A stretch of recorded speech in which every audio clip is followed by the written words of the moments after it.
말씀은 신약성경 279페이지 고린도전서 13장 4절부터 7절까지 봉독합니다. 사랑은 오래 참고 사랑은 온유하며 시기하지 아니하며 사랑은 자랑하지 아니하며 교만하지 아니하며 무례히 행하지 아니하며 자기의 유익을 구하지 아니하며 성내지 아니하며 악한 것을 생각하지 아니하며 불의를 기뻐하지 아니하며 진리와 함께 기뻐하고 모든 것을 참으며 모든 것을 믿으며 모든 것을 바라며 모든 것을 견디느니라. 세계에 여러 종류의 종교가 있는데 흔히들 말하기를 유교는 윤리를 가르쳐 주장하고 불교는 자비의 종교라 하고 그리고 이슬람은 율법의 종교 또 유대교는 탈무드의 종교라고 할 정도고 기독교는 사랑의 종교다 그렇게 말들을 합니다. 그런데 여기서 문제는 사랑의 종교라고 하면서도 기독교인들이 그리스도인들이 사랑에 대해서 너무 모르고 있기 때문에 기독교가 세상에 빛을 발하지 못하고 소금의 사명을 감당하지 못하고 있는 겁니다. 어떤 사람이 음식점을 냈습니다. 건물도 아주 많은 돈을 들여서 최신식 디자인을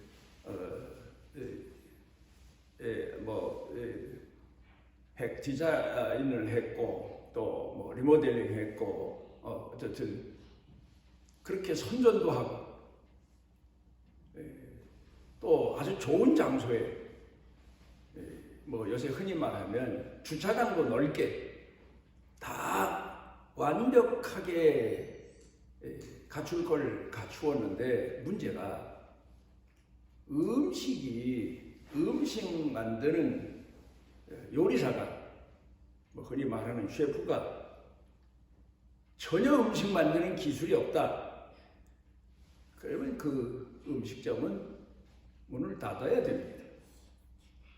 기독교가 아무리 세계적인 종교라고 하고 또 교회를 아무리 하나님의 성전이라고 해서 솔로몬 성전처럼 사람들이 깜짝 놀랄 정도의 건물을 지었다 하더라도 그 안에 드나드는 성도들이 사랑을 모르면 사랑의 깊이가 없으면 결국 교회는 사회에서 존경과 사랑을 받기보다 비방을 받는 종교로 추락하고 말게 될 겁니다. 그런데 문제는 우리 그리스도인들도 우리 기독교가 사랑의 종교요 하나님이 사랑이시기 때문에 뭐 예수님이 하나님 모자를 버리시고 죄인을 구원하러 이 땅에 오셨고 십자가에 못 박혀 돌아가심으로 죄인을 구원하셨다. 사랑의 하나님이시다. 거기까지는 아는데 내가 그 사랑에 대해서 얼마만큼 연단되어졌고 숙달되어졌고 훈련되어졌는지는 모르고 있다는 사실. 아무리 종자 씨앗이 좋다고 하더라도 땅에 뿌리고 가꾸고 거두는 농부의 기술이 없으면 농사의 경험이 없으면 농사의 실제가 없으면 아무것도 거둘 수 없는 것처럼 오늘 기독교의 실체가 바로 이론은 있는데 교리는 있는데 신학은 있는데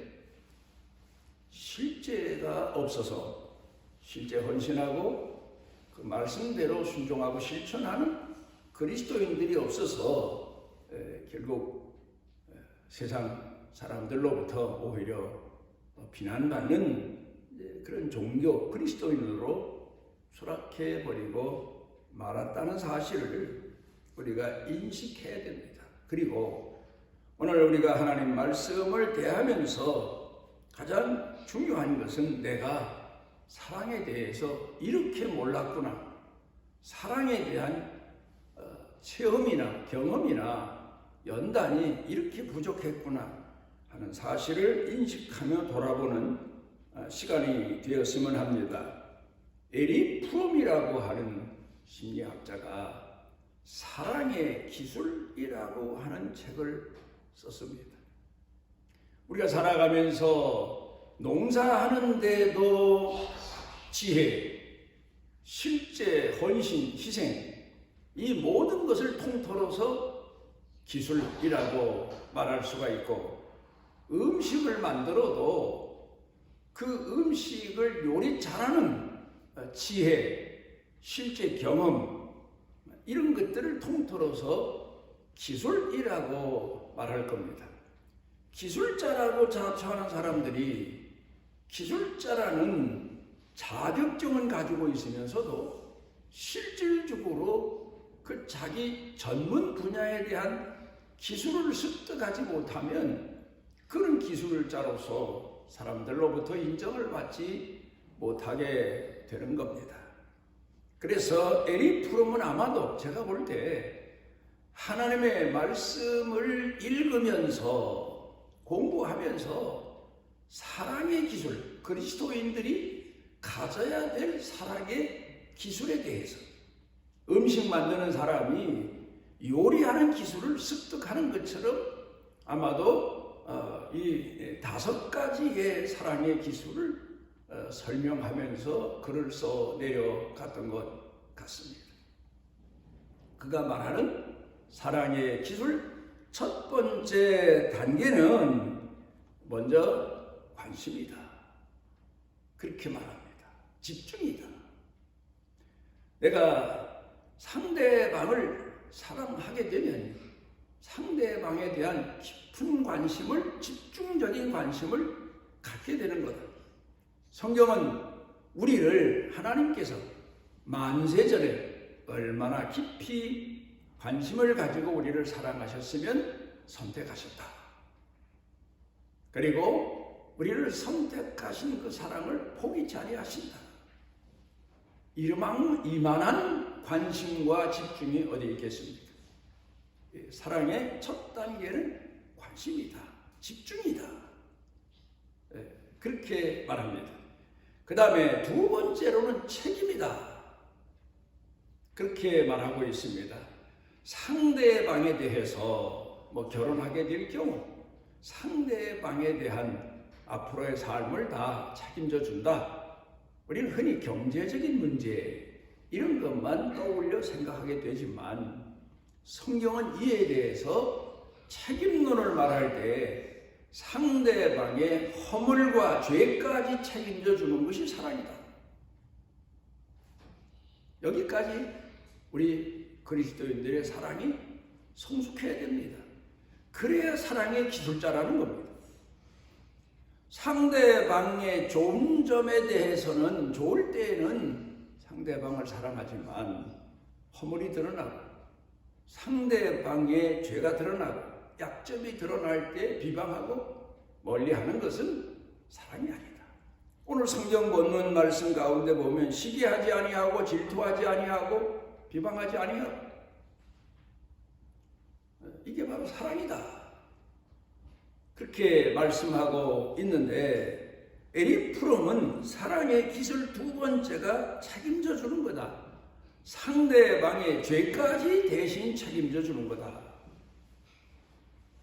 그걸 우리는 예수님을 통해서 배우고 알지만 구약성경 호세아서를 통해서 우리가 또 한 번 다시 생각해 보게 됩니다. 세 번째로는 이 사랑에 대해서 법칙이 존경이다. 그러니까 상대방을 높이는 겁니다. 나보다 높이는 겁니다. 나를 낮추는 겁니다.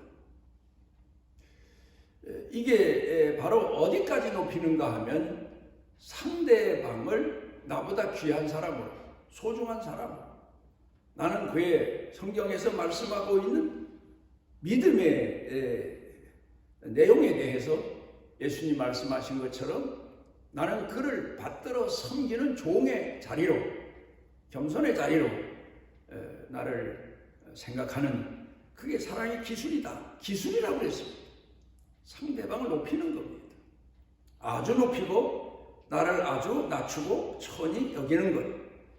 그 다음에 네 번째로는 이해하는 것. 우리가 흔히 말하기를 바꾸어 놓고 생각하는 것. 내가 그 처지라면 거기서부터 상대방을 이해해 주는 겁니다. 그 사람은 그럴 수밖에 그 형편에서 없었구나. 이해해 주는 것. 그러니까 성경 가운데 보게 되면 예수님께서 제자들을 만나시고 부르실 때마다 얼마나 깊이 이해하셨으면 죄를 지은 사람 현장에서 그를 만나셨는데도 그의 처지를 이해해 주시고 그를 감싸 주시고, 그래서 한 여인을 보시고 나도 너를 정죄하지 않는다, 그렇게 말씀하고 계십니다. 이해해 주는 것, 상대방 형편 처지를 같이 동감해 주는 것, 그게 사랑의 기술 네 번째다. 그 다음에 다섯 번째로는 주는 거다. 어디까지, 무엇을 얼마만큼 주느냐 하면 예수님이 우리에게 보여주신 것처럼 헌신과 희생의 삶을 공생의 기간 동안 쏟아 부어 주셨습니다.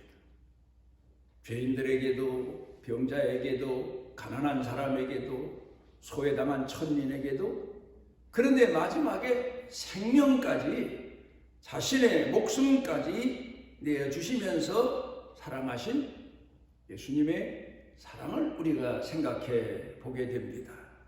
그러니까 에리 프롬은 사랑의 기술이라고 하는 책을 쓰면서 다섯 가지를 다시 한번 돌이켜보면 관심이다, 책임이다, 존경이다, 이해해주는 거다, 마지막에 자기 자신을 주는 거다. 모든 걸 쏟아주는 거다. 죽으면서도 그 사람을 포기하지 않는 거다. 그렇게 설명하고 있습니다. 우리는 오늘을 살아가면서 그리스도인들이 과연 이만한 사랑으로 성숙한 사랑의 기술자가 됐나? 초보자도 못 되는 그런 사랑 타령만 하는 그리스도인들이 돼서 사랑의 성공자가 없고 사랑의 쭉정이, 사랑의 실패자들만 있다고 우리가 봐야 될 겁니다. 오늘 성경 본문 말씀 가운데로 돌아가서 보면 사도 바울이 사랑에 대해서 설명을 합니다. 하나님의 사랑에 대해서 설명합니다. 그러면 우리가 먼저 우리 자신들이 경험하고 겪어오는 사랑의 과정을 한번 돌이켜보면 세 단계로 사랑을 크게 나눌 수 있습니다. 첫째로는 유아기적 사랑, 어린아이 사랑입니다. 어느 동물에 관한 책을 보니까 이런 내용이 기록되어 있습니다. 애완동물이 집에 들어오면 이 집에서 누가 나를 제일 사랑하나를 먼저 파악을 한답니다. 그리고는 자기를 제일 사랑해주는 사람에게 가장 따르고 자기 자신이 순종하고 쫓고 그런 분별력이 있다는 거예요. 그러니까 어린아이는 누구든지 잘해주면 따르게 되어 있는 거지요. 유아기적 사랑. 그러니까 누가 나를 사랑해 주느냐? 사랑의 대상을 쫓는 겁니다. 그 유아기적 사랑입니다. 어린아이 사랑입니다. 그러다가 자신에게 사랑을 못다 주거나 자기가 생각할 때 부족하면 엄마 미워, 아빠 미워 그런 소리까지 하지 않습니까? 유아기적 사랑은 나를 사랑해 주는 사람을 찾는 사랑, 구하는 사랑 그 단계입니다. 그 다음에 성장기적 사랑, 청년의 사랑 그렇게 말할 수 있겠죠. 그런데 이 성장기의 사랑은 사랑의 대상을 찾는 겁니다. 누가 내 사랑을 받아줄 수 있나? 내 사랑을 받아줄 만한가? 이런 대상을 찾는 겁니다. 그러니까 사람을 분별하게 되고 구별하게 되고. 그런데 이제 마지막에 가장 높은 사랑, 성숙한 사랑, 완전한 사랑은 끝까지 사랑하는 것. 상대방에게 희생하고 헌신할 뿐만 아니라 자기 자신 목숨까지 주면서 포기하지 않는 끝까지 사랑하는 사랑을 쏟아붓는 성숙한 사랑. 우리 그리스도인들이 바로 이 하나님의 사랑을 배워야 됩니다. 몸에 익혀야 됩니다. 사랑 얘기하자면 예수님에 대해서야 말할 것도 없지만 성경 가운데서 호세아를 우리는 생각하게 됩니다. 호세아가 하나님 말씀에 순종해서 고멜이라고 하는 부정한 여인과 결혼합니다. 결혼하고 나서 또 보면 순탄치 아니한 것은 고멜이라고 하는 여성에게만 문제가 있었을까? 오늘 성경 본문에 보면 교만하지 아니하며 자랑하지 아니하며 아직 성숙하지 못한 사람은 자기가 상대방에게 베푼 사랑에 대해서 헌신에 대해서 자랑합니다. 기고만장합니다. 내가 너한테 이런 사랑을 줬는데 너는 왜 변화가 없느냐? 성장하지 않느냐? 상대방을 책망합니다. 아마도 모르겠어요. 호세아가 고멜이라는 여성과 함께 살면서 어떤 태도, 어떤 마음을 가졌는지 모르지만 내가 너한테 이만큼 결혼할 수 없는 너를 선택해서 하나님 말씀에 순종해서 희생하는 마음으로 결혼해 줬는데 너는 왜 변화가 없느냐? 그리고 만약에 고멜이라는 여성에게 다그쳤다면 그 여성이 그 집에 머물러 있질 못했을지도 모르고, 물론 고멜이라고 하는 여성의 문제가 여러 가지 측면에서 크게 보이긴 하지만 내가 볼 때 호세아가 아마도 나중에 그 사실을 깨닫고 그리고 하나님 말씀에 순종해서 집 나가서 팔려간 고멜이라고 하는 여인을 다시 데려옵니다. 그리고 고백하는 내용을 가만히 생각해보면 나도 너를 사랑한다. 너만 사랑하겠다. 진정한 사랑의 의미를 내가 이제 알았다. 아마도 내가 겸손하게 오래 참으면서 끝까지 너를 사랑하마. 너도 그렇게 사랑하자. 그런 고백을 한 걸 보면 아마 호세아가 고멜이라는 여성에게 내 부족한 사랑에 대해서 고백하고 회개하지 않았을까? 그런 생각을 해보게 됩니다. 왜냐하면 우리 그리스도인들 중에 아직 성숙하지 못한 사랑을 하고 있는 사람들은 자기 자랑합니다. 나는 인내했고, 나는 참았고, 나는 겸손했고, 나는 오래도록 기다려줬고. 그러니 이런 자기 자신의 공로를 자화자찬하는 사람에게 상대방이 과연 당신이 옳소하고 마음을 낮출 수 있겠는가? 오히려 반감을 더 갖게 되고 오히려 상대방을 경계하게 되고 오히려 상대방과 거리가 멀어지는 그런 경우도 많지 않을까? 그러니까 오늘 성경 본문 말씀에 성경 가운데서 사도 바울이 가르치는 내용을 보면 사랑은 하면서 하나님의 사랑은 이런 사랑이다. 우리 그리스도인들도 이런 사랑을 본받아야 된다. 배워야 된다. 몸에 익혀야 된다. 기술자가 돼야 된다. 사랑의 기술자가 돼야 된다. 그렇게 가르칩니다. 여기 보면 먼저 오래 참고 얼마나 오래 참아야 됩니까? 몇 년이나 참아야 됩니까? 10년을 참았습니다. 20년 참았습니다. 그 오래라는 말이 안 되는 거예요. 성경에 보면 끝까지입니다. 오래 참고.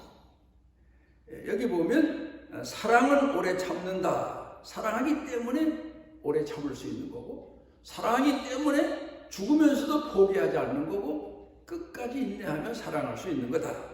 사랑의 원리는 그렇다. 예수님이 죽으시면서, 십자가에 죽으시면서 이 나쁜 놈들, 내가 3년 반 동안 그런 생각이나 하셨겠습니까? 그런 마음을 가지셨겠습니까? 끝까지입니다. 내가 죽으면서 너희 죄를 책임져 주마. 그리고 십자가에 못 박혀 죽으셨습니다. 거기까지 참으셨습니다. 오래오래 참아야 됩니다. 끝까지 참아야 됩니다. 베드로 전서 4장 8절에 보면 사랑은 허다한 죄를 덮는다. 상대방의 좋은 점만 있어서, 부족한 점이 있어서 오래 참는 게 아닙니다. 엄청난 분노하게 하고 내 피가 거꾸로 쏟을 만큼 엄청난 허물과 죄가 있어도 끝까지 참고 허물을 덮어주는, 오래오래 참는 그런 사랑입니다. 그 다음에 두 번째는 온유하며. 탕자 아버지가 탕자가 집을 나갔습니다. 그런데 그 탕자 아버지가 그럼에도 불구하고 이 아들이 돌아오리라. 이놈이 세상 경험도 없이 세상에 나가는데 그 돈 다 쓰고 반드시 돌아오리라. 매일 대문 밖에 나가서 서성이고 기다립니다. 집에 있는 큰아들이 그 아버지에 대해서, 아버지, 그 못된 놈, 집 나간 놈 왜 기다립니까? 들어오면 또 아버지 속을 얼마나 썩일 텐데요. 그럴 수도 있고, 또 지나가는 사람들이 아이고 그 아버지의 그 아들이구만, 그 아들, 그런 아들을 뭘 기다리나. 그런 비방, 조소, 멸시, 그런 걸 받으면서도 그 아버지는 온유한 마음으로, 겸손한 마음으로, 분노해서 이놈 들어오기만 해봐라, 그런 마음이 아니라 아들이 오기를 기다리는, 자기 자신을 낮추고 또 낮추고 그러면서 온유한 마음으로 기다리는 마음. 아들을 정죄하지 아니하고. 우리 그리스도인들이 하나님 앞에 받은 은혜 중에 가장 귀한 게 뭔가 하면, 우리 허물이 태산 같아도 예수 그리스도를 믿고 난 이후부터는 정죄치 아니하며, 성경에 그렇게 말하고 있습니다. 우리를 정죄치 아니하며. 왜? 사랑 때문에.